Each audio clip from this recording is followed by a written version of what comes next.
cold concrete under the soles of his feet as they touched the floor. On tiptoe, he walked over to the metal wash basin toilet. Retrieving his solitary face towel from the iron ringlet over the small sink, he turned on the water and dipped the towel into the small bowl. After running the wet towel over his dark, chiseled features, he brushed his teeth and checked his appearance in the small shaving kit mirror. As he looked into the mirror, the thought of his imminent release came to mind. The broad smile that lit up his face even managed to make it to his eyes. His smile was rarely seen, but it would put the casual onlooker more in mind of an international model than of an inmate in a maximum security prison. With the remnants of his smile still playing at the corners of his mouth, he dropped to the floor and began his morning routine of exercises. After doing 1,000 push-ups, 1,000 sit-ups, and 1,000 stomach crunches, he stood in the middle of his cell, dripping sweat. Even though it had been 10 years since the last time he was able to look at himself in a full-length mirror, he admired his body the best he could under the circumstances. The skinny, lanky kid of 10 years ago had long since been replaced by a powerful human dynamo, his body honed to stiletto-like perfection. Not only had he used the years behind bars to build his body, but he'd stuffed into his mind every bit of information that he could get his hands on. Instead of having his mother scrape together what she could to get him a television set like the other inmates had, he opted to use any monies he received to build his little library. He returned to school and earned his GED, then decided to go even further and attend the college courses offered at the prison.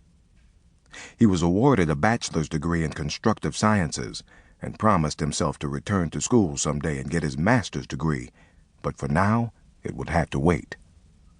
After completing his calisthenics, J.C. toweled off the sweat he'd worked up and sat down on his bunk. He removed a faded picture from the small wooden shelf he'd built in the woodshop.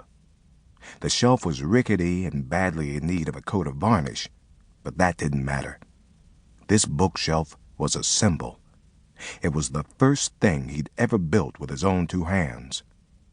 Holding the picture in the dim light of his cell, he stared at the 4 boys. This picture was the only thing that made him willing to survive any challenge they could put in front of him in one of the toughest penitentiaries in the country. The photograph showed the boys, now men, who were responsible for his decade of incarceration. These men were supposed to be his friends, but they had poisoned the bond of brotherhood with unmeasured treachery. Richard Rich Kid Kidman, Alonzo Zoe Johnson, and Eugene Little G. Pierce. At one time in his life, these 3 men were the closest thing that a man could have to brothers. Now, close to 11 years later, J.C.'s hate for their seditious act had not lessened or dissipated. His hatred had long since blossomed into an intense bonfire of malignancy. J.C. returned the photograph to its place of prominence on his trophy shelf and retrieved his toilet articles from the small steel table attached to the cell wall. There was nothing else to do, so he resigned himself to waiting for the opening of the cell house doors so he could leave his tip for a quick shower and breakfast. The next days of J.C.'s life passed uneventfully.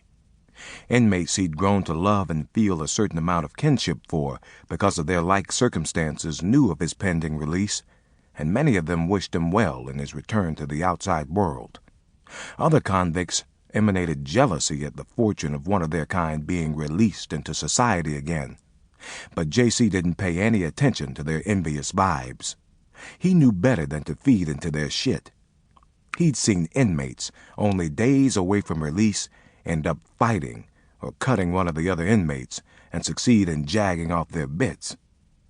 Instead of going home, they ended up in segregation, waiting to see the prison board to find out just how much more time was being added to their sentences. Nope, J.C. couldn't see himself going that route.